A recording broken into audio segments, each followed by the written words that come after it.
Romanos capítulo 8. Por lo tanto, ya no hay ninguna condenación para los que están unidos a Cristo Jesús, pues por medio de Él, la ley del Espíritu de vida me ha liberado de la ley del pecado y de la muerte. En efecto, la ley no pudo liberarnos porque la naturaleza pecaminosa anuló su poder.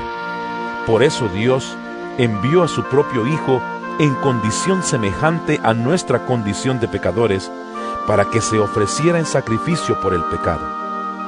Así condenó Dios al pecado en la naturaleza humana, a fin de que las justas demandas de la ley se cumplieran en nosotros, que no vivimos según la naturaleza pecaminosa, sino según el Espíritu. Los que viven conforme a la naturaleza pecaminosa fijan la mente en los deseos de tal naturaleza. En cambio, los que viven conforme al Espíritu fijan la mente en los deseos del Espíritu. La mentalidad pecaminosa es muerte, mientras que la mentalidad que proviene del Espíritu es vida y paz. La mentalidad pecaminosa es enemiga de Dios, pues no se somete a la ley de Dios, ni es capaz de hacerlo. Los que viven según la naturaleza pecaminosa no pueden agradar a Dios. Sin embargo, ustedes no viven según la naturaleza pecaminosa, sino según el Espíritu, si es que el Espíritu de Dios vive en ustedes. Y si alguno no tiene el Espíritu de Cristo, no es de Cristo. Pero si Cristo está en ustedes, el cuerpo está muerto a causa del pecado, pero el Espíritu que está en ustedes es vida a causa de la justicia. Y si el Espíritu de aquel que levantó a Jesús de entre los muertos vive en ustedes, el mismo que levantó a Cristo de entre los muertos, también dará vida a sus cuerpos mortales por medio de su Espíritu que vive en ustedes. Por tanto, hermanos, tenemos una obligación, pero no es la de vivir conforme a la naturaleza pecaminosa, porque si ustedes viven conforme a ella, morirán.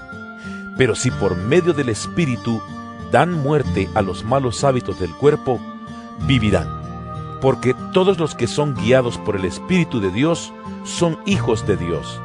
Y ustedes no recibieron un espíritu que de nuevo los esclavice al miedo, sino el Espíritu que los adopta como hijos y les permite clamar, Abba, Padre. El Espíritu mismo le asegura a nuestro espíritu que somos hijos de Dios.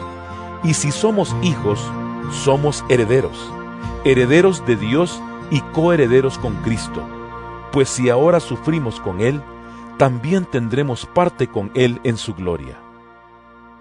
De hecho, considero que en nada se comparan los sufrimientos actuales con la gloria que habrá de revelarse en nosotros. La creación aguarda con ansiedad la revelación de los hijos de Dios, porque fue sometida a la frustración. Esto no sucedió por su propia voluntad, sino por la del que así lo dispuso. Pero queda la firme esperanza de que la creación misma ha de ser liberada de la corrupción que la esclaviza, para así alcanzar la gloriosa libertad de los hijos de Dios. Sabemos que toda la creación todavía gime a una como si tuviera dolores de parto, y no solo ella, sino también nosotros mismos, que tenemos las primicias del Espíritu. Gemimos interiormente mientras aguardamos nuestra adopción como hijos, es decir, la redención de nuestro cuerpo, porque en esa esperanza fuimos salvados. Pero la esperanza que se ve ya no es esperanza. ¿Quién espera lo que ya tiene? Pero si esperamos lo que todavía no tenemos, en la espera mostramos nuestra constancia. Asimismo, en nuestra debilidad el Espíritu acude a ayudarnos. No sabemos qué pedir, pero el Espíritu mismo intercede por nosotros con gemidos que no pueden expresarse con palabras. Y Dios, que examina los corazones, sabe cuál es la intención del Espíritu, porque el Espíritu intercede por los creyentes conforme a la voluntad de Dios. Ahora bien, sabemos que Dios dispone todas las cosas para el bien de quienes lo aman, los que han sido llamados de acuerdo con su propósito. Porque a los que Dios conoció de antemano, también los predestinó a ser transformados según la imagen de su Hijo, para que Él sea el primogénito entre muchos hermanos. A los que predestinó, también los llamó. A los que llamó, también los justificó. Y a los que justificó, también los glorificó. ¿Qué diremos frente a esto? Si Dios está de nuestra parte, ¿quién puede estar en contra nuestra? El que no escatimó ni a su propio Hijo, sino que lo entregó por todos nosotros, ¿cómo no habrá de darnos generosamente junto con Él todas las cosas? ¿Quién acusará a los que Dios ha escogido? Dios es el que justifica.